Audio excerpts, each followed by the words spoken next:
Olá, gente! Alice Maciel aqui, trazendo para vocês o 5º capítulo do livro Grande Magia, de Liz Gilbert, e esse capítulo se chama Confiança. Ela ama você. Minha amiga, a doutora Robin Wall, é botânica, escritora e ensina biologia ambiental na SUNY College of Environmental Science and Forestry, em Nova York. Seus alunos são todos jovens ambientalistas fervorosos, seriamente engajados e desesperados para salvar o mundo. Antes de poderem começar a se dedicar à sua missão de salvar o mundo, no entanto, Robin normalmente lhe faz 2 perguntas. A primeira é: vocês amam a natureza? Todos levantam a mão. A segunda pergunta é: vocês acreditam que a natureza ama vocês em retribuição? Todos baixam a mão.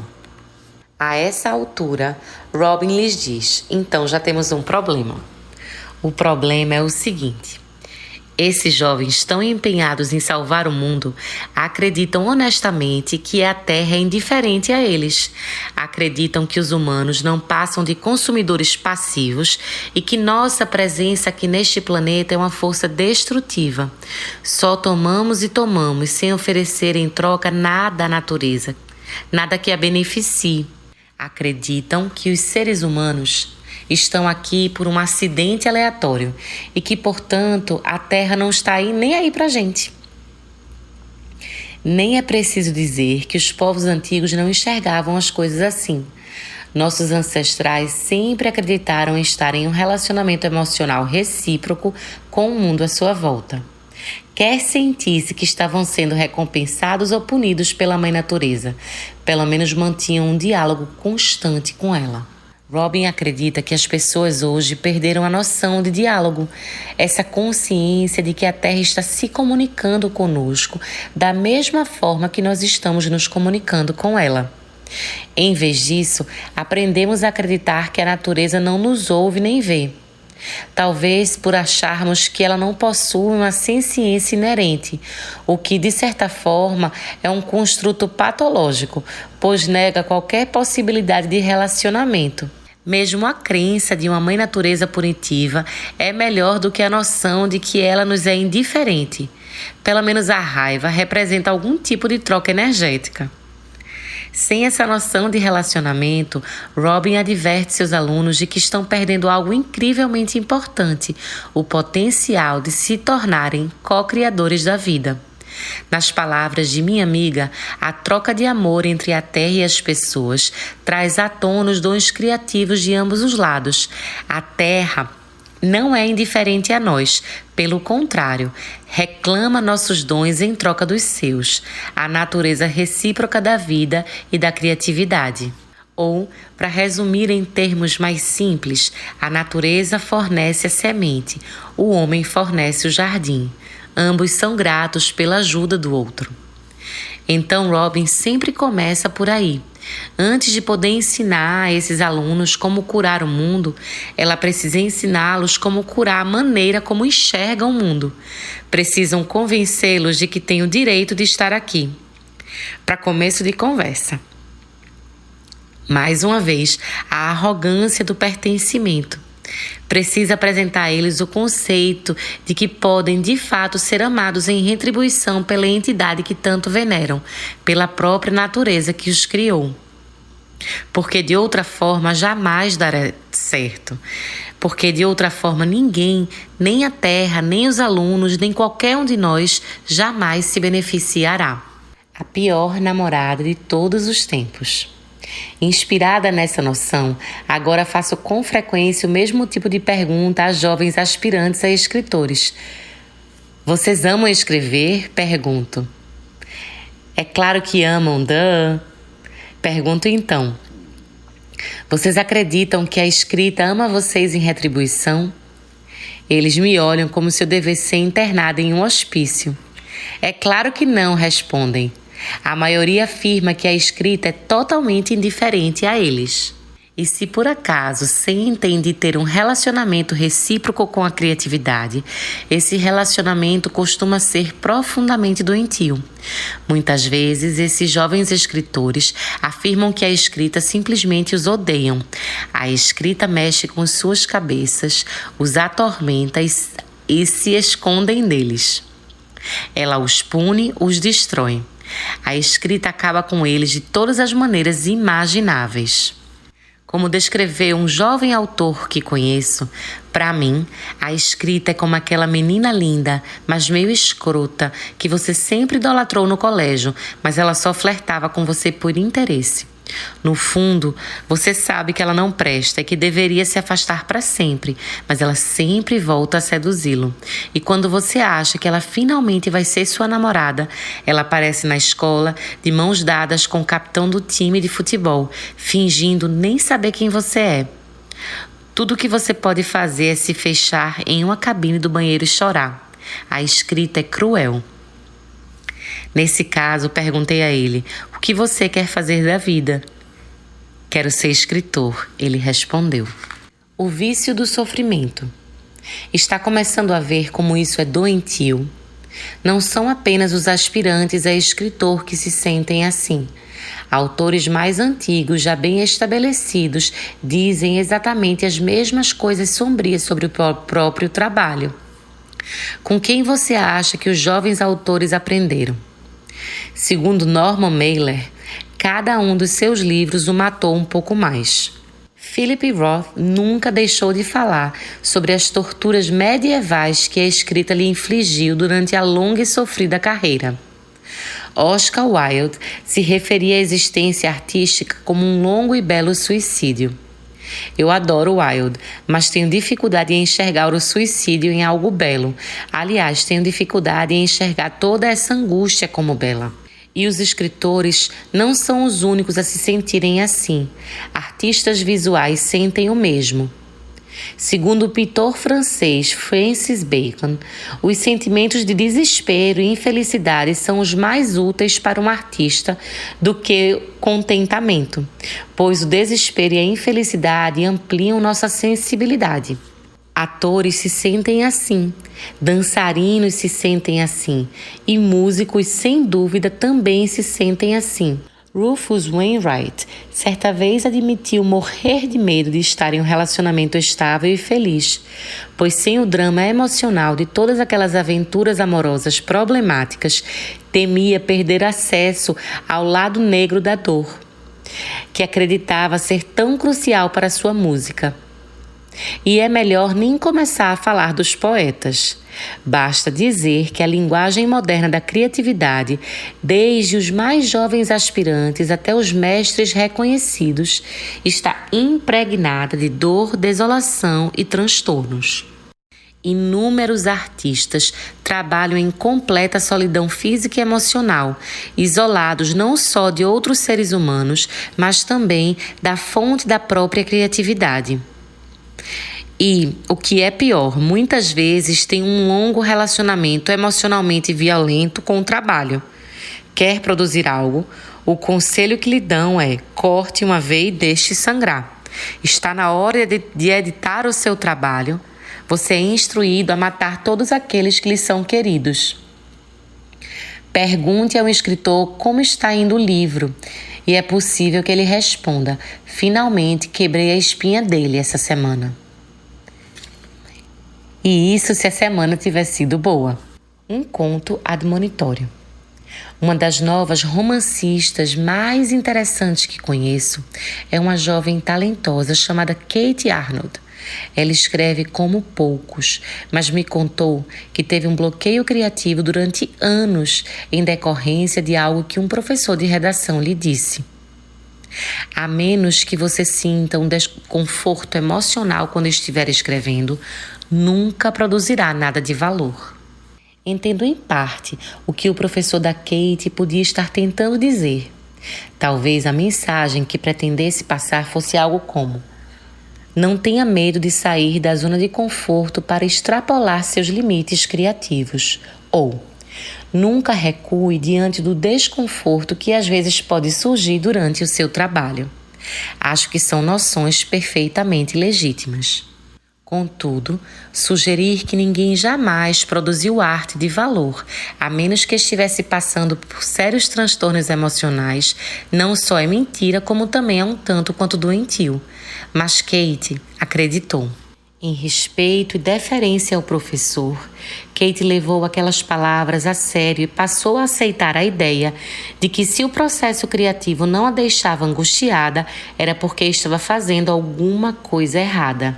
Sem sangue não há glória, certo? O problema era que Kate tinha uma ideia para um romance com a qual estava empolgada. O livro que queria escrever parecia tão interessante, tão louco e tão estranho que ela achou que provavelmente seria divertido escrevê-lo. Na verdade, parecia tão divertido que fez com que se sentisse culpada. Afinal, algo que lhe trouxesse prazer ao escrever não podia ter nenhum valor artístico, certo? Então adiou o projeto daquele romance louco e divertido por anos e anos, pois não confiava na legitimidade do prazer que antecipara sentir ao escrevê-lo. Finalmente, fico feliz em dizer, Kate conseguiu superar esse obstáculo mental e escrever o livro. E não foi necessariamente fácil escrevê-lo, mas de fato se divertiu muito a fazê-lo. E sim, é brilhante. É uma pena, porém, que tenha perdido todos aqueles anos de inspiração criativa simplesmente porque não acreditava que seu trabalho a deixava infeliz o suficiente. Deus nos livre de que alguém possa um dia sentir prazer com a vocação que escolheu. O ensino da dor. Infelizmente, a história de Kate não é incomum. Muitas pessoas criativas foram ensinadas a suspeitar do prazer e só confiar no sofrimento. Há diversos artistas que acreditam que a angústia é a única experiência emocional verdadeiramente autêntica. Podem ter tirado essa ideia sombria de qualquer lugar. É uma ideia comum aqui no mundo ocidental. Com nossas heranças emocionais pesadas de sacrifício cristão e romantismo germânico que dão crédito excessivo aos méritos da agonia. Não confiar em nada além do sofrimento, no entanto, é um caminho perigoso. Para começar, o sofrimento é famoso por matar artistas.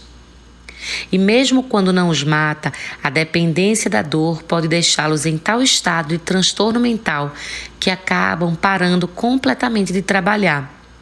Meu ímã de geladeira preferido diz: já sofri o bastante. Quando é que a minha arte vai melhorar? Talvez você também tenha sido ensinado a acreditar na escuridão. É possível que esses ensinamentos tenham vindo de pessoas criativas que você amava e admirava. Foi certamente o meu caso. Quando estava no ensino médio, um professor de inglês que eu adorava certa vez me disse: você é uma escritora talentosa, Liz, mas infelizmente nunca terá sucesso porque não sofreu o suficiente na vida. Que coisa horrível de se dizer. Em primeiro lugar, o que é que um homem de meia idade sabe a respeito do sofrimento de um adolescente? Provavelmente eu tinha sofrido mais naquele dia apenas durante o intervalo do almoço do que ele sofrer a vida inteira. E além disso, desde quando a criatividade é uma competição de sofrimento? Eu admirava aquele professor. Agora imagine se tivesse acreditado piamente em suas palavras e decidido partir em uma espécie de busca byroniana de atribulações que me legitimassem como artista. Felizmente não fiz isso. Meus instintos me levaram na direção oposta, em busca da leveza, da diversão, de um relacionamento com a criatividade mais pautado na confiança. Mas tive sorte. Há muitos que partem de fato nessa cruzada sombria e às vezes de propósito. Todos os meus heróis musicais eram viciados em drogas e eu quero ser como eles, disse minha amiga querida Raya Elias, uma compositora talentosa que lutou contra o vício de heroína por mais de uma década. Durante esse período foi presa, morou na rua e foi internada em hospitais psiquiátricos. Parou completamente de compor. Raya não é a única artista a ter confundido a autodestruição com um compromisso sério com a criatividade. O saxofonista Jack McLean contava que durante a década de 50, em Greenwichville, havia dezenas de jovens aspirantes a músicos que começavam a usar a heroína para imitar o seu herói, Charlie Parker. E ainda mais impressionante, segundo McLean, era de fato que muitos jovens jazzistas fingiam ser viciados em heroínas, de olhos entreabertos, fazendo aquela pose largada. Ainda que o próprio Charlie Parker implorasse às pessoas que não imitassem aquele seu aspecto mais trágico. No entanto, talvez seja mais fácil usar a heroína ou até fingir romanticamente usar a heroína do que se dedicar de coração à sua arte. O vício não faz o artista. Raymond Carver, por exemplo, sabia disso por experiência própria. Era alcoólatra e nunca conseguiu se tornar o escritor que precisava ser, nem mesmo para tratar do assunto do alcoolismo, até largar a bebida. Segundo ele, qualquer artista que seja alcoólatra é um artista apesar do alcoolismo, não graças a ele. Concordo. Acredito que nossa criatividade cresça como erva daninha na calçada, das brechas entre nossas patologias e não das próprias patologias. Mas muitas pessoas acham que é o contrário. Por isso, encontramos com frequência artistas que deliberadamente se apegam ao sofrimento, aos vícios, medos e demônios. Eles têm medo de perder a identidade caso se desprendam de toda essa angústia. Pense na famosa frase de Hilke: se meus demônios me abandonarem, temo que meus anjos desapareçam também. Hilke era um poeta glorioso e essa frase é de uma elegância ímpar, mas também denota sérios transtornos emocionais. Infelizmente, já a ouvi sendo citada inúmeras vezes por pessoas criativas como desculpa para não largarem a bebida, não se consultarem com um terapeuta, não fazerem tratamento para depressão ou ansiedade, não lidarem com seus problemas sexuais ou de relacionamento, ou basicamente se recusarem a buscar qualquer tipo de cura e crescimento pessoal, porque não querem perder seu sofrimento, que de alguma forma associaram e confundem com a criatividade. As pessoas têm de fato uma estranha confiança em seus demônios. Nossos anjos amigos. Quero deixar algo perfeitamente claro. Não nego a realidade do sofrimento, nem o seu, nem o meu, nem o da humanidade em geral. Apenas me recuso a fetichizá-lo. Sem dúvida, me recuso a buscar deliberadamente o sofrimento em nome da autenticidade artística. Como advertiu Wendell Berry, atribuir à musa uma predileção pela dor é chegar perto demais de desejar e cultivar a dor. Claro, o artista atormentado às vezes é uma pessoa real. Sem dúvida, há muitas almas criativas por aí que sofrem de sérios distúrbios mentais. Por outro lado, há também centenas de milhares de almas com sérios distúrbios mentais que não possuem nenhum talento artístico extraordinário, de modo que associar automaticamente a loucura e genialidade me parece uma falácia. Contudo, precisamos estar alertas para a sedução do artista atormentado, pois às vezes não passa de uma persona, um papel que as pessoas se acostumam a desempenhar, um papel que pode exercer uma atração pitoresca, um certo glamour sombrio e romântico. Além disso, costuma trazer consigo um benefício colateral extremamente útil, a justificativa para comportamentos terríveis. Se você é o artista atormentado, afinal, tem uma desculpa para maltratar seus parceiros românticos, para se maltratar, para maltratar seus filhos, para maltratar todo mundo. Você tem o direito de ser exigente, arrogante, grosso, cruel, antissocial, afetado, explosivo, mal-humorado, manipulador, irresponsável e ou egoísta. Pode beber o dia inteiro e brigar a noite toda. Se você fosse zelador ou farmacêutico e se comportasse assim, as pessoas o chamariam de babaca e com razão. Mas como artista atormentado, você tem passe livre, pois é especial, porque você é sensível e criativo, porque às vezes faz coisas bonitas. Eu não acredito em nada disso. Acredito que é possível levar uma vida criativa e ainda assim fazer um esforço para ser uma pessoa decente. Nesse ponto, concordo com o psicanalista britânico Adam Phillips, que argumenta que, se a arte legitima a crueldade, acho que a arte não vale a pena. Nunca me senti atraída pelo ícone do artista atormentado. Nem durante a adolescência, quando aquela figura pode parecer especialmente sexy e sedutora a meninas românticas como eu.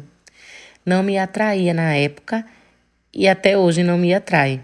Já vi muita dor na vida, obrigada, e não levantarei a mão para pedir mais.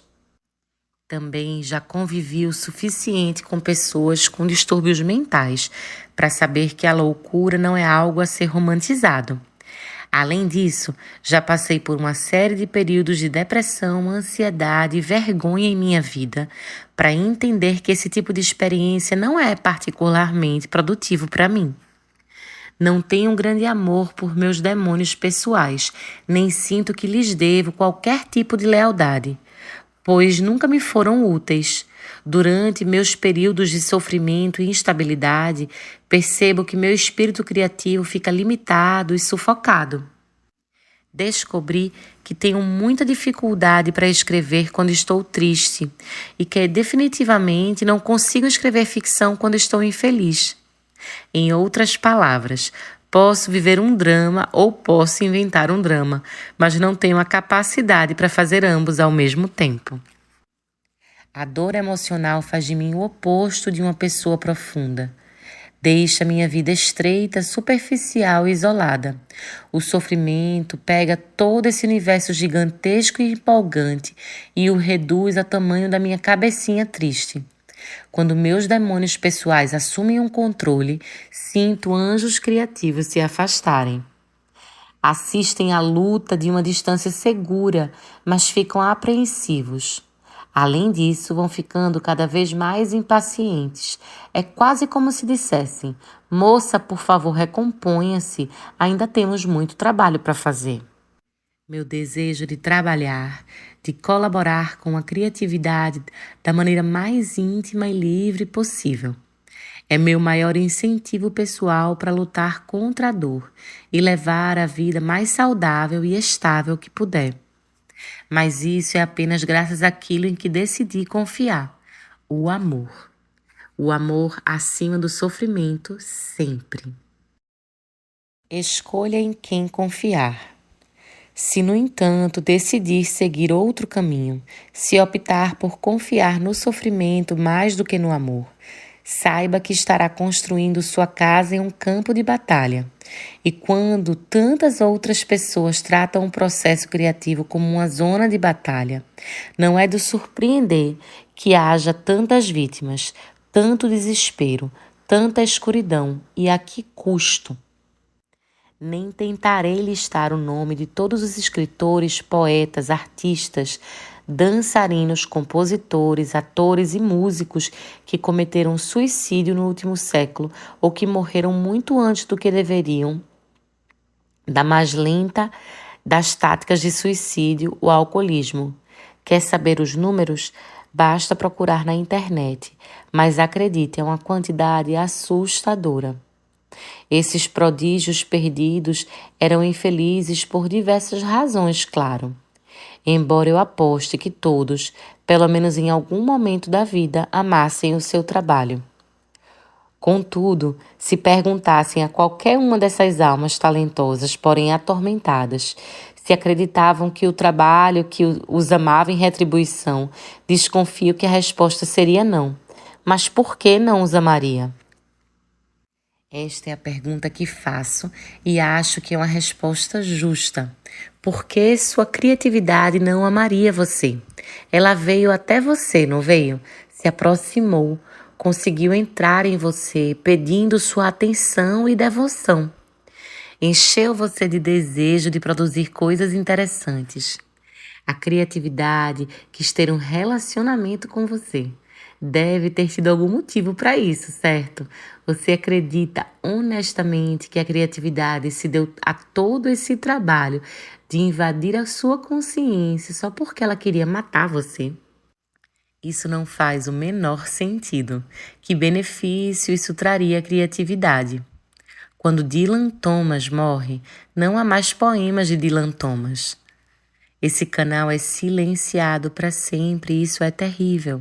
Não consigo imaginar um universo em que a criatividade desejaria isso. Só consigo imaginar que ela preferiria um mundo em que Dylan Thomas tivesse tomado. Isso não faz o menor sentido. Que benefício isso traria à criatividade? Quando Dylan Thomas morre, não há mais poemas de Dylan Thomas. Esse canal é silenciado para sempre e isso é terrível. Não consigo imaginar um universo em que a criatividade desejaria isso.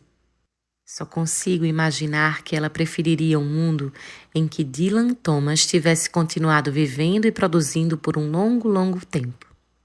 Não só Dylan Thomas, mas muitos outros. Há um buraco no mundo deixado por toda a arte que aquelas pessoas não produziram. Há um buraco em nós, deixado pela perda do trabalho desses artistas. E eu não consigo acreditar que isso tenha sido parte do plano divino de alguém. Afinal, reflita. Se a única coisa que uma ideia deseja é se manifestar, por que ela deliberadamente machucaria você? Quando é você quem lhe pode dar vida. A natureza fornece a semente, o homem fornece o jardim. Ambos são gratos pela ajuda um do outro. Será possível, então, que a criatividade não esteja nos sacaneando, mas que sejamos justamente nós a sacaneá-la? Felicidade obstinada. A única coisa que posso dizer ao certo é que toda a minha vida foi moldada pela decisão que tomei muito cedo de rejeitar o culto ao martírio artístico e depositar minha confiança na ideia louca de que meu trabalho me ama tanto quanto eu o amo, de que quer se divertir comigo tanto quanto quero me divertir com ele, e de que essa fonte de amor e diversão é ilimitada. Escolhi acreditar que havia um desejo de ser criativa codificado em meu DNA, por razões que nunca conhecerei, e que a criatividade não me abandonará, a não ser que eu a afaste à força ou a mate por envenenamento. Cada molécula do meu ser sempre me impulsionou na direção desta área de atuação, a da linguagem, da narrativa, da pesquisa. Concluí que se o destino não quisesse que eu fosse escritora, não deveria ter feito de mim uma escritora. Mas fez, e decidi ir ao encontro desse destino com o máximo de ânimo e o mínimo de drama possível, pois a maneira como escolho me comportar como escritora só cabe a mim. Posso fazer da minha criatividade um campo de extermínio ou um interessante gabinete de curiosidades. Posso fazer dela até um ato de oração. Minha escolha, então, é basicamente encarar meu trabalho com uma atitude de felicidade obstinada. Trabalhei durante anos com felicidade obstinada, antes de ter meus trabalhos publicados. Trabalhei com felicidade obstinada quando era uma escritora desconhecida, cujo primeiro livro só vendeu um punhado de cópias, a maioria para os meus próprios familiares. Trabalhei com felicidade obstinada quando estava vivendo o grande sucesso de um best-seller. Trabalhei com felicidade obstinada quando não estava mais vivendo o sucesso gigantesco de um best-seller e meus livros seguintes não venderam milhões de cópias. Trabalhei com felicidade obstinada quando os críticos me elogiaram e quando me ridicularizaram. Continuo me atendo à felicidade obstinada quando o meu trabalho vai mal e também quando vai bem. Escolho nunca acreditar que estou completamente abandonada na selva criativa ou que tenho razões para entrar em pânico a respeito da minha escrita. Escolho confiar em que a inspiração está sempre por perto, durante todo o tempo em que estou trabalhando, dando o máximo de si para me ajudar. O negócio é que a inspiração vem de outro mundo, entende? Ela fala uma língua totalmente diferente da minha, então às vezes temos dificuldade em nos entender. Mas a inspiração ainda está sentada bem ao meu lado e está tentando. Ela se esforça para me enviar mensagens de todas as formas que pode, por meio dos sonhos, portentos, dicas, coincidências, déjà vu, destino, surpreendentes ondas de atração e reação, dos calafrios que percorrem meus braços e minha nuca, do prazer de algo novo, surpreendente, de ideias teimosas que mantêm acordada a noite inteira. A inspiração está sempre tentando trabalhar comigo. Então me sento e trabalho também. Esse é o nosso acordo. Eu confio nela e ela confia em mim. Escolha sua ilusão. Isso é ilusório? É ilusório depositar toda a minha confiança em uma força que não posso ver nem tocar e cuja existência não posso provar. Uma força que talvez nem exista de fato. Tudo bem, para fins de argumentação, digamos que seja ilusório. Mas será que é mais ilusório do que acreditar que apenas o sofrimento e a dor são autênticos? Ou que você está sozinho? Que não tem nenhuma relação com o universo que o criou, que foi escolhido pelo destino para ser especialmente amaldiçoado, que seus talentos lhe foram dados com a mera finalidade de destruí-lo? O que estou dizendo é o seguinte: se você vai viver a vida com base em ilusões, e vai, pois é o que todos fazemos, por que não selecionar uma ilusão que seja útil? Deixe-me sugerir uma. O trabalho quer ser feito e quer ser feito através de você. O mártir versus o malandro. Porém, a fim de se livrar do vício do sofrimento criativo, você precisa rejeitar o caminho do mártir e abraçar o caminho do malandro. Todos temos um pouco de malandro, assim como temos todos um pouco de mártir. Tudo bem, alguns têm muito de mártir. Mas em determinado ponto da sua jornada criativa, será preciso decidir de que lado você quer ficar. Portanto, que partes deve cultivar e fazer crescer. Pense bem antes de escolher. Como diz minha amiga radialista Caroline Kersey, antes de ser malandro do que ser mártir. Mas qual é a diferença entre o mártir e um malandro? Você pergunta.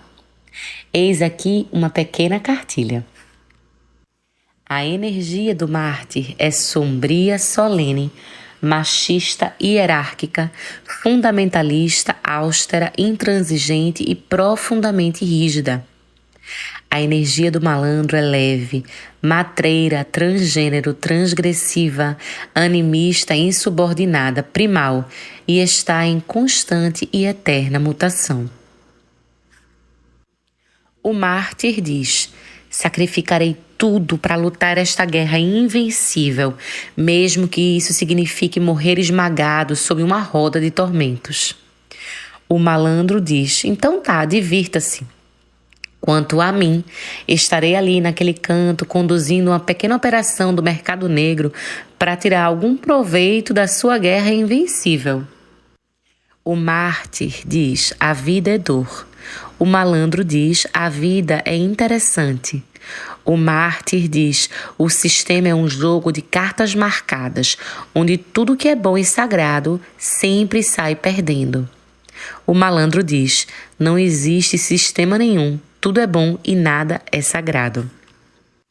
O mártir diz: ninguém nunca me entenderá. O malandro diz: escolha uma carta, qualquer carta. O mártir diz: o mundo nunca poderá ser resolvido. O malandro diz: talvez não, mas pode ser burlado. O mártir diz: por meio do meu tormento, a verdade será revelada. O malandro diz: não vim aqui para sofrer, amigo. O mártir diz: antes a morte que a desonra. O malandro diz: vamos fazer um acordo.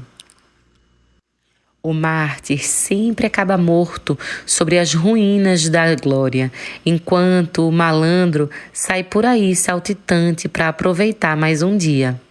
O mártir igual a Sir Thomas More. O malandro igual a perna longa. Confiança de malandro. Acredito que o impulso humano original para a criatividade nasceu puramente da energia do malandro, claro.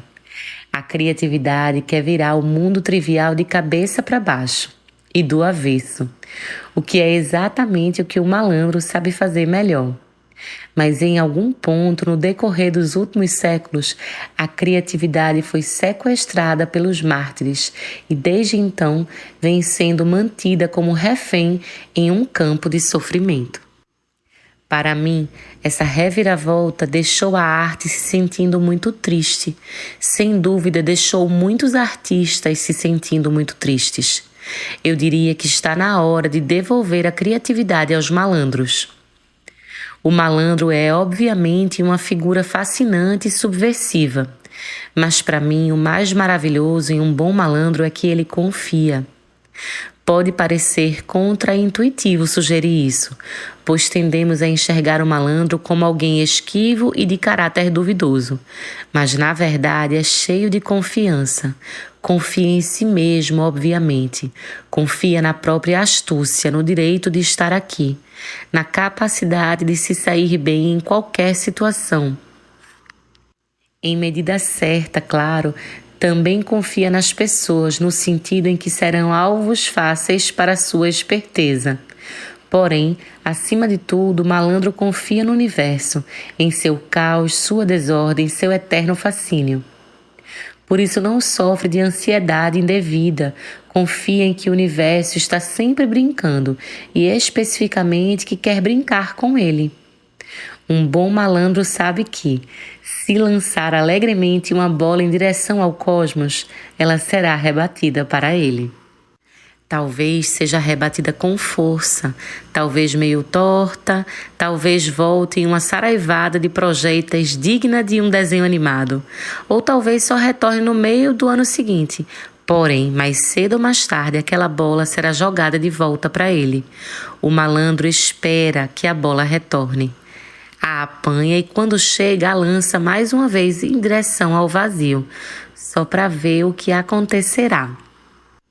E adora fazer isso, pois com toda a sua esperteza entende a única grande verdade cósmica que o mártir, com toda a sua seriedade, nunca conseguirá compreender. Isso tudo não passa de um jogo. Um grande, maravilhoso e estranho jogo. O que não é problema nenhum porque o malandro gosta do estranho. O estranho é seu ambiente natural. O mártir odeia o estranho. Ele quer matar o estranho. E ao fazer isso, com frequência, acaba se matando também. Uma boa jogada de malandro. Eu sou amiga da Brené Brown, autora de A Coragem de Ser Imperfeito e de outras obras sobre a vulnerabilidade humana. Brené escreve livros maravilhosos, mas eles não lhe vêm com facilidade. Ela sua, luta e sofre durante todo o processo da escrita, e isso sempre foi assim. Contudo, recentemente, apresentei a Brené essa ideia de que a criatividade é para os malandros e não para os mártires. Era uma ideia da qual ela nunca tinha ouvido falar. Como explica Brené, olhe, venho de um ambiente acadêmico que é profundamente arraigado no martírio. A filosofia é, você precisa ralar e sofrer durante anos em solidão para produzir trabalhos que só 4 pessoas vão ler. Mas quando Brené entendeu essa história da malandragem, começou a prestar mais atenção nos próprios hábitos e percebeu que suas criações vinham de um lugar demasiadamente escuro e carregado dentro de si. Já havia escrito vários livros de sucesso, mas todos tinham sido para ela como uma estrada de provações medieval. Nada além do medo e angústia durante todo o processo. Nunca questionara toda aquela angústia, pois acreditava ser perfeitamente normal. Afinal, artistas sérios só podem provar seu mérito através da dor profunda, certo? Assim como muitos outros criadores, Brené aprendera a confiar na dor acima de tudo. No entanto, quando se sintonizou com a possibilidade de escrever usando a energia da malandragem, tudo mudou. Percebeu que o ato de escrever em si era de fato difícil, mas que contar histórias não era. Brené é uma contadora de histórias cativante e ama falar em público. É uma texana de 4ª geração com um dom para tecer contos como poucos. Sabia que quando fazia e dizia ideias em voz alta, elas fluíam como um rio. Porém, quando tentava escrevê-las, elas se estagnavam completamente. Então, Brené descobriu como burlar o processo. Para seu mais recente livro, tentou algo novo, uma astuciosa jogada de malandro de altíssimo nível. Convocou 2 de suas amigas mais queridas para se juntarem a ela em uma casa de praia em Galveston, a fim de ajudá-la a terminar o livro, cujo prazo de entrega estava chegando. Pediu a elas que ficassem lá sentadas no sofá e tomassem notas detalhadas enquanto lhes contava histórias sobre o assunto do livro. Após cada história, pegava as anotações das amigas, corria para o quarto, trancava a porta e escrevia exatamente o que tinha acabado de lhes contar, enquanto elas esperavam pacientemente na sala. Assim, Brené conseguiu reproduzir no papel o tom da sua própria voz, do mesmo modo que a poetisa Ruth Stone encontrou uma maneira de reproduzir os poemas enquanto eles a atravessavam. Brené então voltava correndo para a sala e lia em voz alta o que acabara de escrever. As amigas a ajudavam a destrinchar ainda mais a narrativa, pedindo que se explicasse com novas anedotas e histórias. E mais uma vez tomavam notas. Brené então pegava as anotações e voltava para o quarto para transcrever as histórias. Preparando uma armadilha de malandro para a própria narrativa, Brené encontrou uma maneira de apanhar o tigre pela cauda. O processo envolveu muitas risadas e besteiras. Afinal de contas, eram 3 amigas sozinhas em uma casa de praia. Saíam para comprar tortilhas, cerveja e visitar o golfo. Divertiram-se à beça. Esse é o exato oposto da imagem estereotipada do artista atormentado, se debatendo sozinho em um estúdio no sótão. Mas, como me disse Brené, não quero saber mais daquilo, nunca mais ficarei sofrendo isolada para escrever sobre o tema da conexão humana. O seu novo truque funcionou às 1000 maravilhas. Nunca antes havia escrito tão rápido, tão bem e com tanta confiança. Veja bem, ela não estava escrevendo um livro de comédia. Um processo leve não precisa necessariamente resultar em um produto leve. Afinal de contas, Brené é uma socióloga de renome que estuda a vergonha. Aquele livro era um livro sobre vulnerabilidade, fracasso, ansiedade, desespero, flexibilidade emocional conquistada a duras penas. O resultado em suas páginas foi tão profundo e sério quanto precisava ser. A única diferença é que ela se divertiu enquanto escrevia, pois finalmente entendeu como driblar o sistema e, ao fazê-lo, finalmente acessou a própria fonte de abundância da grande magia. É assim que um malandro faz, com leveza, sempre com leveza. Relaxe.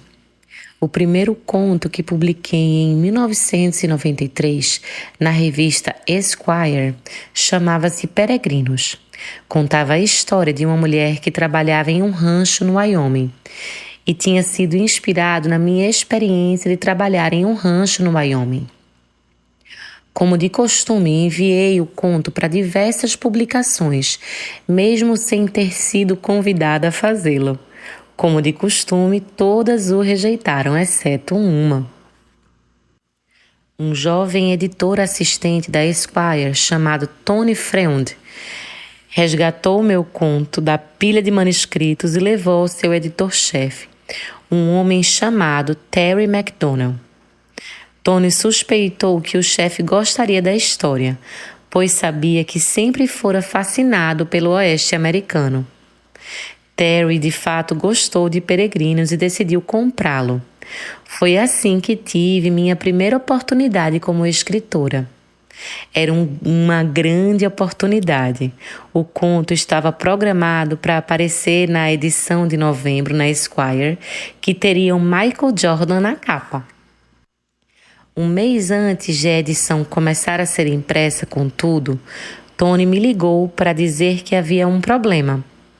Um dos principais anunciantes havia cancelado sua propaganda e, consequentemente, a revista precisaria ser bem mais curta do que o previsto naquele mês. Teriam de fazer sacrifícios e estavam buscando voluntários. Deram-me 2 opções. Eu poderia cortar o meu conto em 30% para que coubesse em nova edição enxugada de novembro, ou poderia cancelar completamente a publicação daquele mês e esperar outra oportunidade para que ele saísse intacto em uma edição futura. Não posso decidir por você, disse Tony. Eu vou entender perfeitamente se você não quiser mutilar o seu trabalho assim. Acho que o conto vai sofrer de fato se for amputado. Talvez seja melhor para você então se esperarmos alguns meses para publicá-lo intacto. Mas também preciso lhe avisar que o mundo das revistas é muito imprevisível.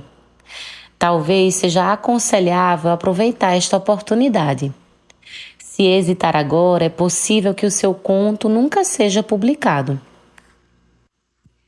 Terry pode acabar perdendo o interesse por ele, ou quem sabe talvez deixe a Esquire e vá para outra revista. Aí você ficaria sem o seu defensor. Então não sei o que lhe dizer, a escolha é sua. Você tem ideia do que significa cortar 30% de um conto de 10 páginas? Eu tinha trabalhado naquele conto durante 1 ano e meio. Quando a Esquire pôs a mão nele, era como um bloco de granito polido. Para mim, não havia ali uma palavra supérflua sequer. Além disso, achava que Peregrinos era a melhor coisa que eu já tinha escrito e talvez nunca mais conseguisse escrever tão bem. O conto era extremamente precioso para mim. Sangue do meu sangue. Não podia imaginar como a história continuaria fazendo sentido se fosse amputada daquele jeito. Acima de tudo, minha dignidade como artista tinha sido ferida pela ideia de mutilar o melhor trabalho da minha vida, simplesmente porque uma montadora de carros tinha cancelado um anúncio em uma revista voltada para o público masculino. E a integridade, o orgulho e a honra? Onde ficavam nessa história? Se os artistas não defenderem um padrão de incorruptibilidade nesse mundo perverso, quem é que vai fazer isso? Por outro lado, dane-se. Porque, sejamos honestos, não era como se estivesse falando da Magna Carta. Era apenas um conto sobre uma vaqueira e o seu namorado. Peguei um lápis vermelho e comecei a fazer cortes drásticos. A devastação inicial da narrativa foi chocante. A história não tinha mais sentido nem lógica. Foi uma verdadeira carnificina. Mas foi aí que as coisas começaram a ficar interessantes. Olhando para toda aquela bagunça, me dei conta que estava diante de um fantástico desafio criativo. Será que conseguiria fazer com que ainda funcionasse? Comecei a suturar a narrativa de modo a lhe dar algum sentido. Conforme reconstruía e reposicionava as frases, percebi que os cortes haviam de fato transformado toda aquela história. Mas não necessariamente de uma maneira ruim. A nova versão não era melhor nem pior do que a antiga, era apenas profundamente diferente. Parecia mais áspera e enxuta, austera, mas de um modo agradável. Nunca teria escrito daquela forma naturalmente, nem sabia que eu era capaz de escrever daquela forma. E essa revelação em si me deixou intrigada. Era como aqueles sonhos que você descobre em que em sua casa há um quarto que até então você não conhecia. E fica aquela sensação de que a vida tem mais possibilidades a oferecer do que imaginava. Fiquei impressionada ao descobrir que meu trabalho podia ser tratado com tanta brutalidade, despedaçado, retalhado e remontado. E ainda conseguiu sobreviver. Talvez até prosperar dentro de novos parâmetros. Percebi que o que produzimos nem sempre é necessariamente sagrado só porque achamos que seja. O que é de fato sagrado é o tempo que passamos trabalhando no projeto, a maneira como esse tempo amplia nossa imaginação e como nossa imaginação ampliada transforma a nossa vida. Quanto mais você consegue passar esse tempo com leveza, mais iluminada se torna a sua existência. Não é o seu bebê. Quando as pessoas falam de seus trabalhos criativos, muitas vezes referem-se a eles como meu bebê, o que é o extremo oposto de encarar as coisas com leveza. Uma semana antes do lançamento do seu novo romance, uma amiga me disse: "Estou me sentindo como se estivesse pondo o meu bebê no ônibus da escola pela primeira vez e tenho medo que os garotos mais velhos impliquem com ele." Truman Capote descreveu a sensação de maneira ainda mais áspera. Terminar um livro é como se você levasse seu filho para o quintal e desse um tiro nele. Gente, por favor, não confundam seus trabalhos criativos com crianças humanas, está bem? Esse tipo de pensamento só traz profundas dores psíquicas. É sério. Porque se você acreditar honestamente que o seu trabalho é o seu bebê, terá sérias dificuldades para cortar 30% dele em algum dia. Isso é algo que talvez você precise fazer. E além disso, se alguém criticar ou corrigir o seu bebê, sugerir que talvez seja necessário modificá-lo completamente ou tentar comprar ou vender o seu bebê no mercado aberto, você não conseguirá lidar com a situação. É possível que não consiga lançar o seu trabalho nem compartilhá-lo. Afinal, como é que aquele pobre bebezinho indefeso sobreviverá sem você para cuidar dele? Seu trabalho criativo não é o seu bebê. Aliás, o mais plausível seria que você fosse considerado o bebê dele. Fui formada por tudo que já escrevi. Cada projeto me amadureceu de maneira diferente. Sou a pessoa que sou hoje precisamente graças ao que produzi e ao que as minhas produções fizeram de mim. A criatividade me criou e me fez adulta, a começar pela minha experiência com peregrinos, que me ensinou a não agir feito um bebê. Tudo isso é para dizer que sim, no final conseguir espremer por milagre uma versão encurtada de Peregrinos na edição de novembro de 1993 da Esquire. Algumas semanas depois, por acaso do destino, Terry McDonnell, meu defensor, acabou de fato deixando seu cargo de editor-chefe na revista. Os contos e artigos que deixou para trás nunca viram a luz do dia. O meu teria ficado entre eles, enterrado em uma cova rasa, caso eu não tivesse concordado em fazer aqueles cortes. Felizmente, fiz os cortes, e por conta deles a história ficou interessante e diferente, e consegui minha grande oportunidade.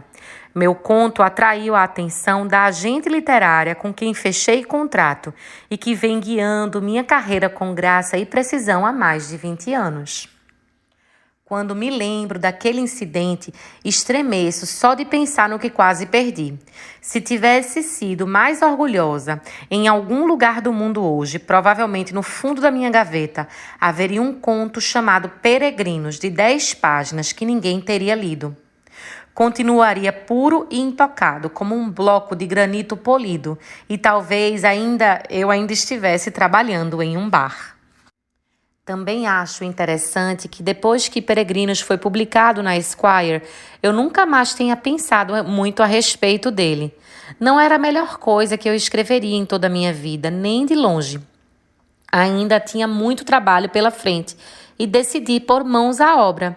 Peregrinos não era uma relíquia sagrada. Afinal de contas, era apenas uma coisa que eu havia feito e amado, depois mudado, refeito e amado ainda assim. Então publicado e posto de lado para poder passar a outras coisas. Graças a Deus, não permiti que aquele conto se tornasse minha ruína. Ter feito da minha escrita algo tão inviolável a ponto de precisar defender sua santidade até a minha morte teria sido um ato de martírio triste e autodestrutivo. Em vez disso, depositei minha confiança na leveza, na flexibilidade e na malandragem. Por me dispor a encarar o trabalho com leveza, aquele conto tornou-se não uma cova, mas uma porta para uma nova vida. Uma vida maravilhosa e muito mais ampla. Tenha cuidado com a sua dignidade, é o que eu estou tentando dizer. Ela nem sempre é sua amiga. Paixão versus curiosidade. Posso também incentivá-lo a esquecer a paixão? Talvez você fique surpreso por me ouvir dizer isso, mas em certa medida sou contra a paixão, ou pelo menos sou contra a pregação da paixão. Não acredito em dizer às pessoas, basta seguir sua paixão e tudo ficará bem. Acho que essa pode ser uma sugestão inútil e às vezes até cruel. Em primeiro lugar, pode ser um conselho desnecessário, pois se alguém possui uma clara paixão, a probabilidade é de que já esteja seguindo e não precise de que ninguém diga siga a sua paixão. Afinal, esta é mais ou menos a definição de uma paixão. Um interesse que você persegue de maneira obsessiva, quase porque não tem escolha. No entanto, muitas pessoas não sabem exatamente qual é a sua paixão, porque têm múltiplas paixões, e outras podem estar passando por uma mudança de paixão de meia-idade, e tudo isso pode deixá-las confusas, bloqueadas e inseguras. Se você não tem uma paixão clara e alguém lhe diz casualmente para seguir sua paixão, eu acho que você tem o direito de mandar ela para aquele lugar. Porque isso é a mesma coisa que alguém lhe dizer que para perder peso você só precisa ser magro ou que para você ter uma vida sexual fantástica você só precisa ter orgasmos múltiplos. Não ajuda em nada. De modo geral, sou uma pessoa bastante apaixonada, mas não todos os dias. Às vezes não faço ideia de onde minha paixão se enfiou. Nem sempre me sinto ativamente inspirada. Assim como nem sempre sei ao certo o que fazer em seguida. Mas não fico sentada esperando que a paixão venha até mim. Continuo trabalhando de maneira constante, pois acredito que é o nosso privilégio como humanos seguir produzindo enquanto estivermos vivos e porque gosto de produzir. Acima de tudo, continuo trabalhando porque acredito que a criatividade está sempre tentando me encontrar, mesmo quando a perdi de vista. Então, como é que você encontra a inspiração para trabalhar quando sua paixão está enfraquecida? E aí é que entra a curiosidade. Dedicação à curiosidade. Acredito que o segredo seja a curiosidade. A curiosidade é a verdade e o caminho da vida criativa. É o alfa e o ômega, o início e o fim. Além disso, é acessível a todos. A paixão pode parecer intimidante e inalcançável às vezes.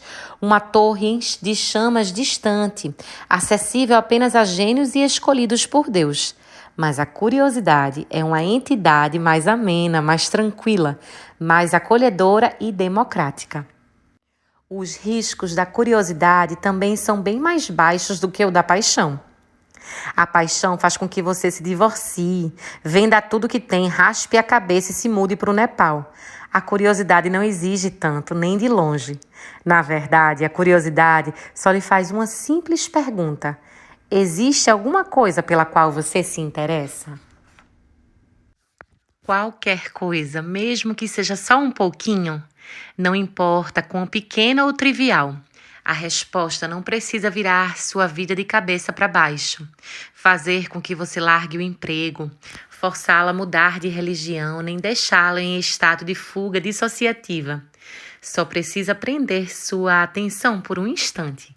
Mas nesse instante, se você puder fazer uma pausa e identificar um interesse em alguma coisa, por menor que seja, a curiosidade lhe pedirá para virar a cabeça 1 centímetro e dar uma olhada mais de perto naquilo. Faça o que ela pedir. É uma pista. Pode não parecer nada, mas é uma pista. Siga essa pista, confie nela. Veja onde a curiosidade o leve em seguida. Então, siga a pista seguinte, seguinte, seguinte. E lembre-se, não adianta ser uma voz no deserto. É apenas uma inofensiva caça ao tesouro. Seguir essa caça ao tesouro da curiosidade pode levá-lo a lugares incríveis e inesperados. Talvez o leve até a sua paixão, ainda que por um caminho estranho e impossível de rastrear, de becos escuros, cavernas subterrâneas e portas secretas. Ou talvez não leve a lugar nenhum. Você pode passar a vida inteira seguindo a curiosidade e não conseguir absolutamente nada com isso, exceto por uma coisa. Você terá a satisfação de saber que passou toda a sua existência dedicando-se a uma nobre virtude humana. E isso deve ser mais do que o bastante para lhe permitir dizer que levou uma vida rica e esplêndida. A caça ao tesouro. Deixe-me dar um exemplo de onde a caça ao tesouro da curiosidade pode levá-lo. Já contei a história do maior romance que nunca escrevi, aquele livro sobre a selva amazônica que deixei de lado e que finalmente pulou da minha consciência para de Ann Patchett. Aquele livro era um projeto passional. A ideia me veio em uma onda cerebral de inspiração e entusiasmo físico e emocional. Mas quando me deixei distrair pelas exigências da vida e parei de trabalhar no livro, ele me deixou. É assim que costuma acontecer, e foi de fato assim que aconteceu. Depois que aquela onda foi embora, não tive outra onda cerebral de inspiração e entusiasmo físico e emocional logo de cara. Fiquei esperando que uma grande ideia surgisse, anunciando ao universo que estava pronta para sua chegada, mas nenhuma grande ideia apareceu. Não houve calafrios, nem embrulhos no estômago, não houve milagre nenhum. Foi como quando São Paulo percorreu a cavalo todo o caminho até Damasco e nada aconteceu, exceto talvez o fato de ter chovido um pouco. Na maioria dos dias a vida é assim. Por um tempo, ocupei-me das minhas tarefas cotidianas, escrever e-mails, comprar meias, resolver pequenas emergências, enviar cartões de aniversário. Cuidei dos afazeres da vida. O tempo passou e nenhuma ideia arrebatadora veio, mas não entrei em pânico. Em vez disso, fiz o que tinha feito tantas vezes antes. Desviei a atenção da paixão para a curiosidade. Perguntei a mim mesma: existe alguma coisa na qual você esteja interessada nesse momento, Liz? Qualquer coisa, mesmo que seja só um pouquinho, não importa quão pequeno ou trivial. De fato, existia jardinagem. Eu sei, contenham os ânimos, jardinagem. Eu tinha me mudado recentemente para uma cidadezinha no interior de Nova Jersey e comprado uma casa antiga com um belo quintal. Agora queria plantar um jardim naquele quintal. Aquele impulso me surpreendeu. Cresci com um jardim enorme que minha mãe administrava com eficiência, mas nunca me interessei muito por ele. Como uma criança preguiçosa, me empenhei muito em não aprender nada sobre jardinagem, apesar de todos os esforços da minha mãe para me ensinar. Nunca fora uma criatura da terra. Não gostava da vida rural quando criança. Achava as tarefas de fazenda chatas, difíceis e nojentas. E nunca a procurara depois de adulta. Minha aversão ao trabalho árduo da vida no campo foi exatamente o que me levara a ir morar em Nova York e viajar pelo mundo. Definitivamente não queria me tornar fazendeira. Porém, agora, havia me mudado para uma cidade ainda menor do que aquela em que cresci e decidi que queria um jardim. Veja bem, não queria desesperadamente um jardim. Não estava preparada para morrer por um jardim nem nada do tipo. Só achei que seria legal ter um jardim. Eu estava curiosa. Era um impulso pequeno, o suficiente para que eu o ignorasse. Ele mal respirava, contudo eu não o ignorei. Em vez disso, segui aquela pista de curiosidade e plantei algumas coisas. Quando fiz isso, percebi que entendia mais daquele negócio de jardinagem do que achava que entendia. Aparentemente, tinha aprendido sem querer algumas coisas que minha mãe me ensinara quando eu era criança, apesar de todos os meus esforços para ignorá-la. Foi gratificante descobrir aquele conhecimento latente. Plantei mais algumas coisas. Recordei mais algumas memórias da minha infância. Pensei mais em minha mãe, minha avó, minha longa linhagem de mulheres que trabalharam a terra. Foi bom. Com o decorrer do tempo, fui começando a enxergar o meu quintal com outros olhos. O que estava cultivando não se parecia mais com o jardim da minha mãe. Tinha cada vez mais a cara do meu jardim. Por exemplo, diferentemente da minha mãe, que era excelente horticultora, eu não estava interessada em cultivar hortaliças. Estava ansiosa mesmo para pôr as mãos nas flores mais coloridas e chamativas que eu pudesse encontrar. Além disso, descobri que não queria apenas cultivar essas plantas, queria também aprender mais sobre elas. Mais especificamente, eu queria saber de onde vinham. Aquelas íris que enfeitavam o meu jardim, por exemplo. Qual era a sua origem? Após exatamente 1 minuto de pesquisa na internet, descobri que as minhas íris não eram nativas de Nova Jersey, mas que, na verdade, eram originárias da Síria. Foi legal descobrir isso. Comecei a pesquisar mais. Os lilazes que cresciam em torno do meu terreno aparentemente descendiam dos arbustos similares originários da Turquia. Minhas tulipas também eram de origem turca, embora, graças à interferência holandesa, houvesse agora uma grande diferença entre as tulipas selvagens da Turquia e as variedades ornamentais domesticadas que eu tinha no meu jardim. Meu cornizo era da região, mas a minha forsythia não, vinha do Japão.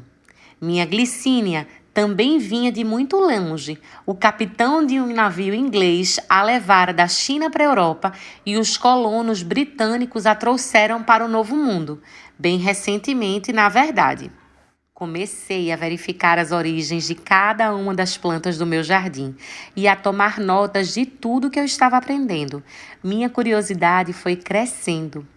O que me intrigava, percebi, não era tanto o jardim em si, mas a história botânica por trás dele. Um conto incrível e pouco conhecido de comércio, aventura e intriga internacional. Poderia ser um livro, certo? Talvez. Continuei seguindo o rastro da curiosidade. Decidi confiar plenamente no meu fascínio. Decidi acreditar que estava interessada em todas essas trivialidades botânicas por uma boa razão. E então, dito e feito. Portentos e coincidências começaram a aparecer para mim, todos relacionados a esse meu novo interesse em história botânica. Topei com os livros certos, com as pessoas certas, com as oportunidades certas. Por exemplo, o especialista que precisei procurar para me informar melhor sobre a história dos musgos morava, por coincidência, a apenas alguns minutos da casa do meu avô, no interior de Nova York.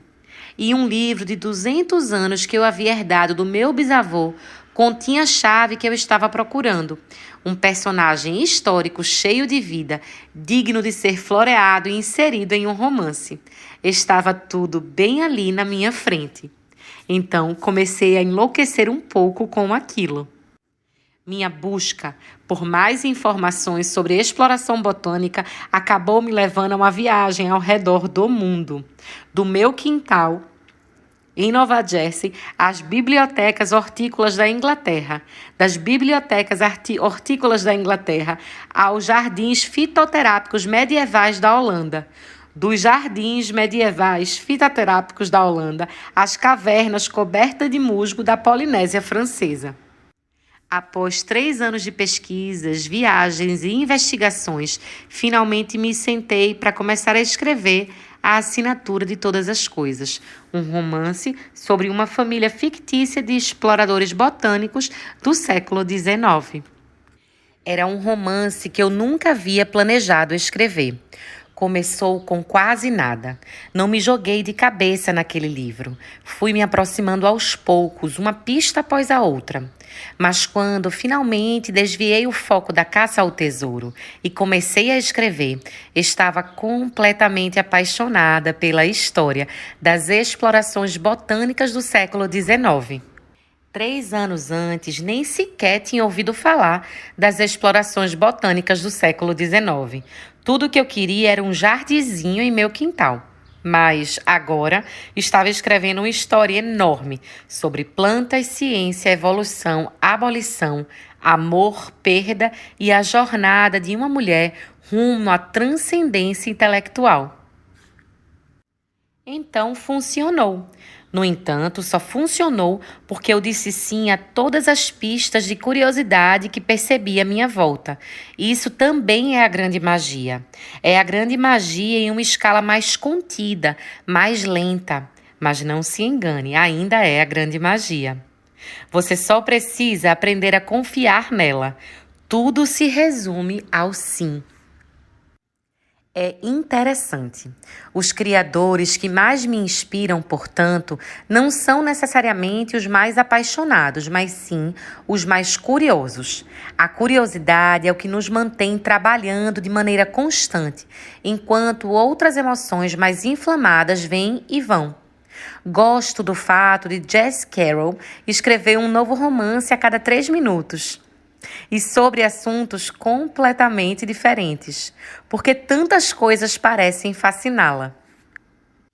Gosto do fato de James Franco aceitar todos os papéis que quer, um drama sério em 1 minuto, uma comédia rasgada no outro, porque ele reconhece que nem tudo que faz precisa lhe render uma indicação ao Oscar. E gosto também do fato de que, entre um papel e outro, Franco também se dedica a outros interesses: arte, moda, aos estudos boêmicos e à escrita. E suas atividades extracurriculares são boas? Não me importa. Acho legal ele fazer o que quer. Gosto do fato de Bruce Springsteen não apenas criar hinos para serem entoados por multidões em estádios lotados, mas também ter composto todo um álbum inspirado em um romance de John Steinbeck. Gosto do fato de Picasso também ter mexido com cerâmica. Certa vez, ouvi o diretor Mike Nichols falar sobre a sua prolífica carreira cinematográfica e também que sempre tinha se interessado muito por seus filmes mal-sucedidos. Toda vez que vi um deles passar na TV de madrugada, sentava-se para assistir tudo de novo. Algo que nunca fazia com os seus sucessos. Assistia aqueles filmes com curiosidade pensando: é tão interessante como essa cena não funcionou. Nenhuma vergonha nem desespero, apenas a sensação de que tudo é muito interessante, do tipo: não é engraçado como às vezes as coisas funcionam e às vezes não? Às vezes acho que a diferença entre uma vida criativa atormentada e uma vida criativa tranquila não passa da diferença entre a palavra horrível e a palavra interessante. Afinal de contas, resultados interessantes são apenas resultados horríveis com um volume de drama drasticamente reduzido. Acho que muitas pessoas desistem de seguir uma vida criativa porque têm medo da palavra interessante. Minha professora de meditação preferida, Pema Chodron, disse certa vez que o maior problema que ela encontra na prática de meditação das pessoas é que elas desistem exatamente quando as coisas estão começando a ficar interessantes. Em outras palavras, desistem assim que as coisas deixam de ser fáceis, assim que aquilo se torna doloroso, chato ou perturbador. Desistem assim que vem algo em suas mentes e que as assusta ou magoa. Então acabam perdendo a parte boa, fantástica, transformadora. A parte em que você supera as dificuldades e penetra em um novo universo em estado bruto e inexplorado dentro de si. E talvez seja assim com todos os aspectos importantes da vida. O que quer que você esteja buscando, o que quer que esteja criando, tenha cuidado para não desistir cedo demais. Como adverte meu amigo, o pastor Rod Bell, não passe correndo pelas experiências e circunstâncias que mais podem transformá-lo. Não perca a coragem no momento em que as coisas deixam de ser fáceis ou gratificantes, porque esse é o momento em que o interessante começa. Fantasmas famintos. Você vai fracassar. É uma droga e eu odeio ter que te dizer isso, mas é verdade. Você assumirá riscos criativos que muitas vezes não darão em nada. Certa vez, joguei fora um livro inteiro que tinha escrito porque não deu certo. Trabalhei com afinco para terminá-lo, mas realmente não funcionou e acabei jogando fora. Não sei por que não deu certo, como é que eu posso saber? Por acaso sou alguma espécie de médica legista de livros? Não tenho nenhum atestado com a causa do óbito. O negócio simplesmente não funcionou. Fico triste quando fracasso, decepcionada. E a decepção pode fazer com que eu me sinta enojada de mim mesmo ou mal-humorada com os outros. A esta altura da vida, porém, aprendi a lidar com a decepção sem mergulhar muito fundo em crises de vergonha, raiva ou inércia. Isso porque, com o passar do tempo, fui compreendendo qual é a parte de mim que sofre quando fracasso. Apenas meu ego. É simples assim. Veja bem, eu não tenho nada contra o ego de modo geral. Todos temos um, alguns até tenham dois. Assim como o medo é necessário para a sobrevivência humana, o ego também é essencial para nos fornecer contornos fundamentais da individualidade, para nos ajudar a proclamar nossa personalidade, definir nossos desejos, entender nossas preferências e defender nossas fronteiras. O ego, em termos simples, é o que faz cada um de nós o que somos. Sem ele, não passamos de coisas amorfas. Portanto, como afirma a socióloga e escritora Martha Beck, não saia de casa sem ele. Mas não deixe que seu ego assuma completamente o controle da situação. Caso contrário, ele acabará com a festa. Seu ego é um excelente criado, mas é um péssimo senhor. Pois a única coisa que quer é receber recompensas e mais recompensas. E como nunca há recompensas suficientes para satisfazê-lo, ele sempre ficará decepcionado. Se não for controlado, esse tipo de decepção pode acabar com você. Um ego desgovernado é o que os budistas chamam de fantasma faminto, sempre esfomeado, sempre uivando, carente e insaciável. Dentro de nós existe uma versão dessa fome. Todos nós temos aquela presença lunática que vive no fundo de nossas entranhas e que se recusa a satisfazer-se com o que quer que seja. Eu tenho, você tem, todos nós temos. O que me salva é o seguinte: sei que não sou apenas um ego, sou também uma alma. E eu sei que minha alma não está nem aí para recompensas ou fracassos. Minha alma não é guiada por sonhos de louvor ou medo de críticas. Ela nem sequer possui uma linguagem para esse tipo de conceito. Quando cuido dela, minha alma é uma fonte de orientação muito mais ampla e fascinante do que o meu ego jamais será. Pois ela só deseja uma coisa: o encantamento. E como a criatividade é o caminho mais eficiente para o encantamento, é nela que me refugio. A criatividade alimenta minha alma e acalma o fantasma faminto, me salvando assim da parte mais perigosa de mim mesma. Então, sempre que aquela vozinha aguda de insatisfação surge dentro de mim, eu posso dizer: ah, meu ego, aí está você, velho amigo. É a mesma coisa quando estou sendo criticada e me dou conta de que a minha reação é me sentir insultada, angustiada e de ficar na defensiva. É apenas meu ego se inflamando e testando o seu poder. Nessas circunstâncias, aprendi a observar cuidadosamente minhas emoções acaloradas, mas tento não levá-las muito a sério, pois sei que foi só meu ego quem se feriu, nunca a minha alma. É só meu ego que quer se vingar ou ganhar mais um prêmio. Ele é o único que quer começar uma guerra no Twitter contra um hater. Fica emburrado por causa de um insulto ou decide desistir, acreditando ter toda a razão em estar indignado, porque não alcancei o resultado que queria. Nesses momentos, sempre consigo estabilizar a vida, retornando mais uma vez para minha alma. Pergunto a ela: e o que você quer, minha querida? A resposta é sempre a mesma: mais encantamento, por favor. Enquanto eu continuar seguindo nessa direção, rumo ao encantamento, sei que a minha alma sempre estará bem, que é isso que importa.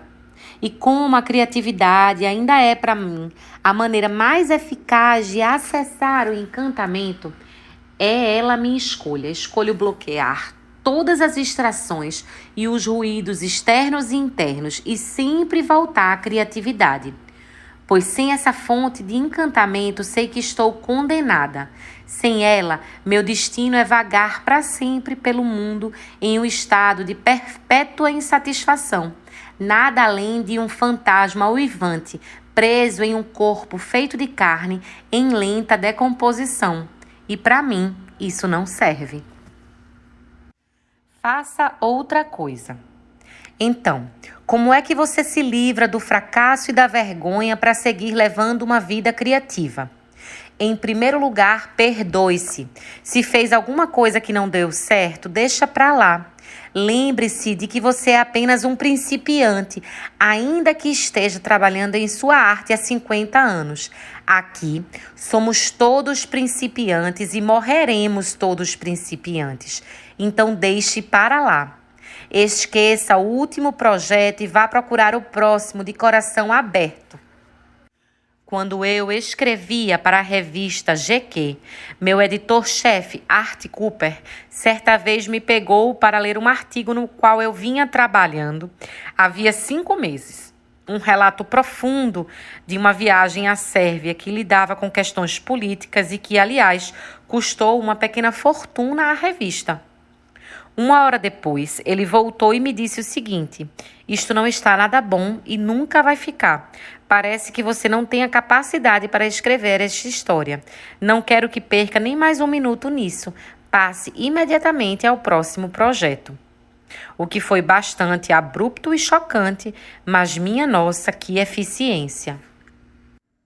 Obediente, segui adiante. Adiante, adiante, adiante, sempre adiante. Não pare, siga em frente. O que quer que você faça, tente não ficar pensando muito em seus fracassos. Você não precisa realizar autópsias em seus desastres. Não precisa saber o que tudo aquilo significa. Lembre-se de que os deuses da criatividade não são obrigados a nos dar explicações de nada. Aceite sua decepção. Reconheça-a pela o que é e siga em frente.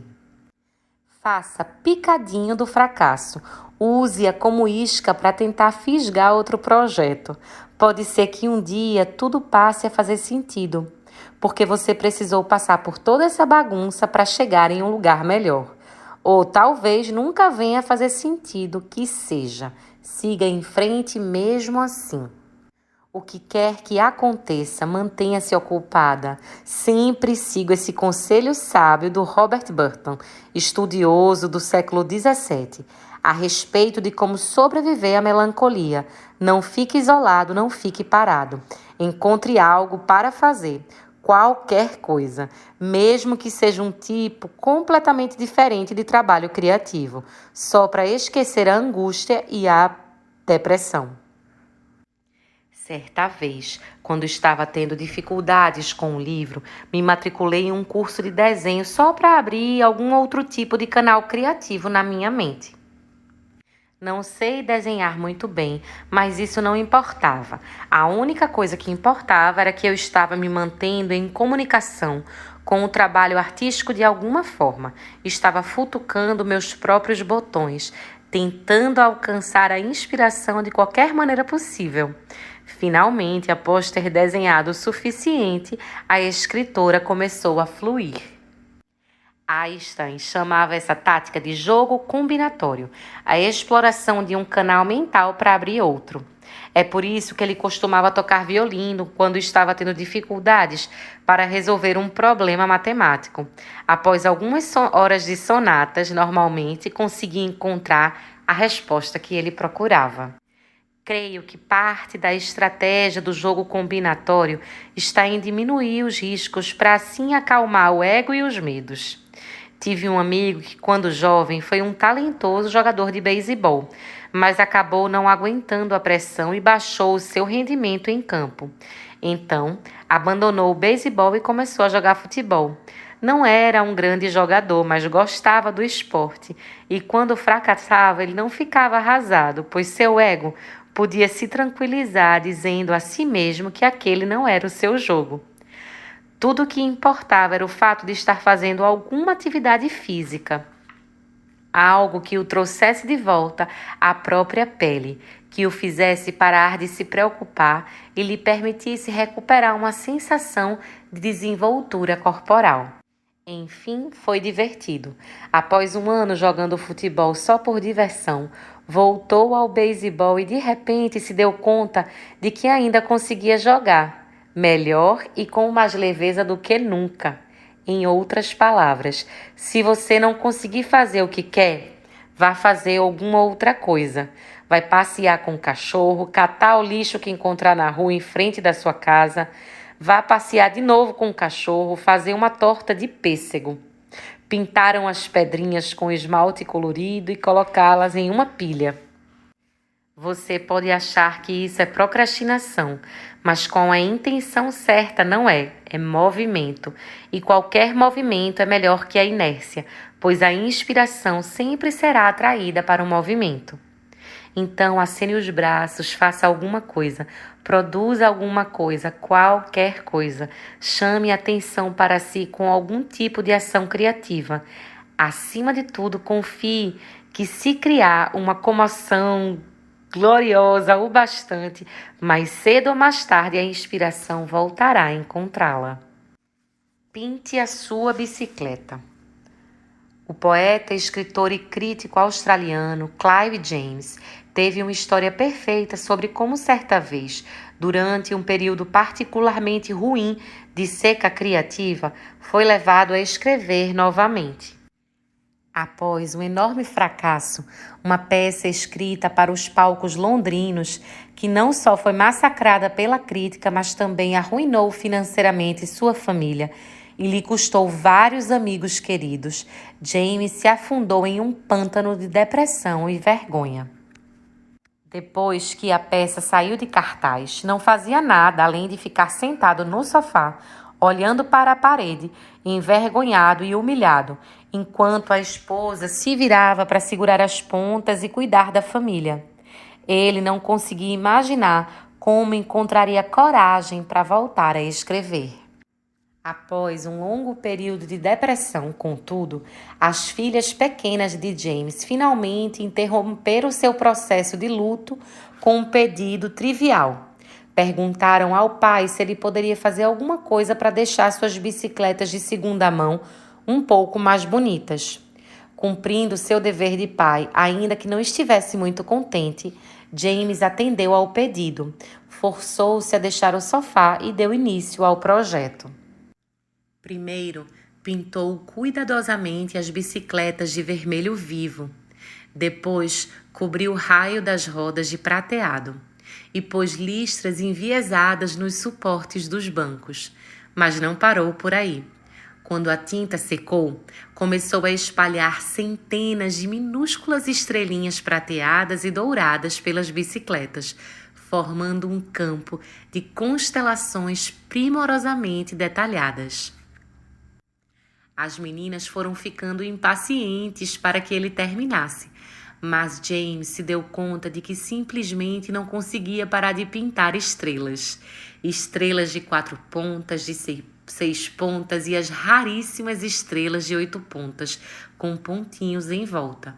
Era um trabalho incrivelmente gratificante. Quando por fim terminou, as filhas saíram pedalando suas novas bicicletas mágicas, encantadas com o resultado, enquanto aquele grande homem ficou lá sentado, se perguntando que diabos faria em seguida. No dia seguinte, as filhas trouxeram para casa outra garotinha da vizinhança, que perguntou ao Sr. James se ele poderia pintar estrelas na bicicleta dela também. Ele topou, confiou no pedido, seguiu a pista. Quando terminou, outra criança apareceu, depois outra e mais outra. Logo havia uma fila de crianças, todas esperando para que suas humildes bicicletas fossem transformadas em obras de artes estelares. E foi assim que um dos mais importantes escritores de sua geração passou várias semanas sentado na entrada da garagem, pintando milhares e milhares de minúsculas estrelinhas nas bicicletas de todas as crianças da vizinhança. E ao fazer isso, foi lentamente descobrindo algo. Percebeu que o fracasso tem uma função. Ele faz com que você se pergunte se realmente quer seguir produzindo. Para sua surpresa, James percebeu que a resposta era sim. Realmente queria continuar produzindo. Naquele momento, tudo o que queria produzir eram belas estrelinhas em bicicletas de crianças. Mas enquanto fazia isso, algo cicatrizava dentro de si. Algo estava voltando à vida. Pois quando a última bicicleta foi redecorada e todas as estrelas em seu cosmos pessoal foram diligentemente pintadas de volta em seu lugar, Clive James teve por fim o seguinte pensamento: escreverei sobre isso um dia. E naquele momento estava livre. O fracasso partira, o Criador retornara. Ao fazer outra coisa e ao fazê-la de todo o coração, encontrara o caminho de volta do inferno da inércia em direção à grande magia. Confiança inabalável. O ato final de confiança criativa e às vezes o mais difícil é expor seu trabalho ao mundo depois de tê-lo concluído. A confiança de que estou falando aqui é a mais inabalável de todas. Não é uma confiança que afirma: tenho certeza que serei um sucesso. Pois aí não se trata de uma confiança inabalável. Essa é uma confiança inocente. E o que estou lhe pedindo é que ponha de lado a inocência por um instante e abrace algo bem mais estimulante e muito mais poderoso. Como eu disse antes e como todos sabem no fundo, não há garantia de sucesso nas áreas criativas, nem para você, nem para mim, nem para ninguém, nem agora e nem nunca. Você vai expor o seu trabalho mesmo assim? Conversei recentemente com uma mulher que me disse: estou quase pronta para começar a escrever o meu livro, mas eu estou tendo dificuldade em confiar que o universo me trará o resultado que eu quero. Bem, o que eu poderia lhe dizer? Eu detesto ser estraga-prazeres, mas o universo pode não trazer o resultado que ela quer. Sem dúvida, o universo lhe trará uma espécie de resultado. Os mais espiritualizados diriam até que o universo provavelmente lhe trará o resultado de que ela precisa, embora esse talvez não seja o resultado que ela quer. A confiança inabalável quer que você exponha seu trabalho ainda assim, pois ela sabe que o resultado não importa. O resultado não pode importar. A confiança inabalável pede que você se mantenha firme, acreditando na seguinte verdade: você é digna qualquer que seja o resultado. Continuará fazendo seu trabalho, qualquer que seja o resultado. Continuará compartilhando seu trabalho, qualquer que seja o resultado. Você nasceu para criar, qualquer que seja o resultado. Nunca deixará de confiar no processo criativo, mesmo quando não entender o resultado. Há uma pergunta famosa que aparece em quase todo livro de autoajuda já escrito: o que você faria se soubesse que não pode fracassar? Mas sempre enxerguei as coisas de outra maneira. Acho que a pergunta mais corajosa de todas é esta: o que você faria mesmo que soubesse que é bem possível que venha a fracassar? O que você ama tanto fazer que as palavras fracasso e sucesso essencialmente se tornam irrelevantes? O que você ama até mais do que o próprio ego. Quão inabalável é a sua confiança nesse amor.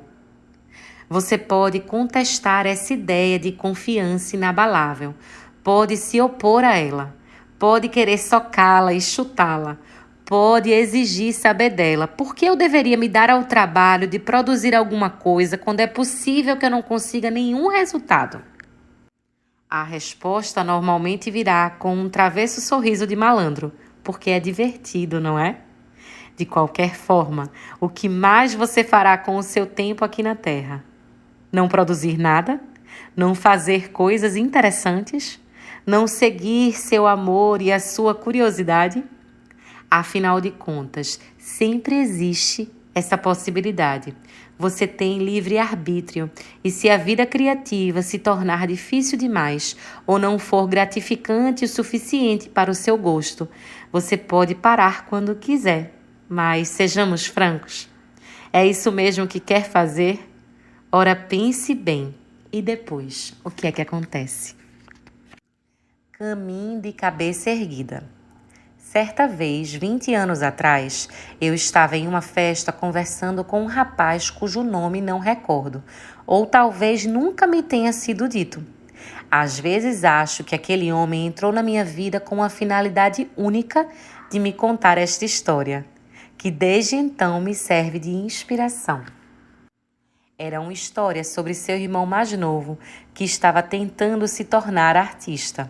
O rapaz admirava profundamente os esforços do irmão e me contou uma anedota que ilustrava quão corajoso, criativo e confiante o irmão era. Para os fins dessa história, vamos chamar o irmão de Irmãozinho. Irmãozinho, aspirante a pintor, economizou todo o seu dinheiro e foi para a França para se cercar de beleza e inspiração. Gastava pouco em aluguel, pintava todos os dias, visitava museus, viajava para lugares pitorescos, não se intimidava em falar com todo mundo que encontrava e mostrava seu trabalho a qualquer que quisesse admirá-lo. Certa tarde, em um café, Irmãozinho começou a conversar com um grupo de jovens elegantes, que, como veio a descobrir depois, eram membros da alta aristocracia. Os charmosos jovens aristocratas simpatizaram com o Irmãozinho e o convidaram para a festa naquele final de semana em um castelo no Vale do Loire. Prometeram ao Irmãozinho que aquela seria a festa mais fabulosa do ano.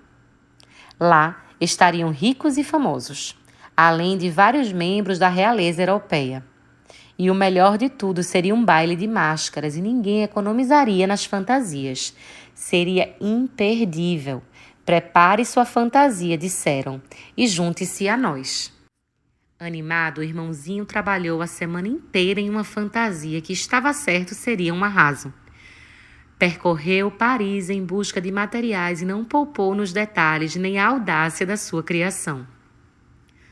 No dia da festa, alugou um carro e dirigiu até o castelo, que ficava a 3 horas de Paris. Trocou de roupa no carro, subiu a escadaria do castelo, disse seu nome ao mordomo que o encontrou na lista de convidados e o convidou educadamente a entrar. Irmãozinho entrou no salão de festas de cabeça erguida.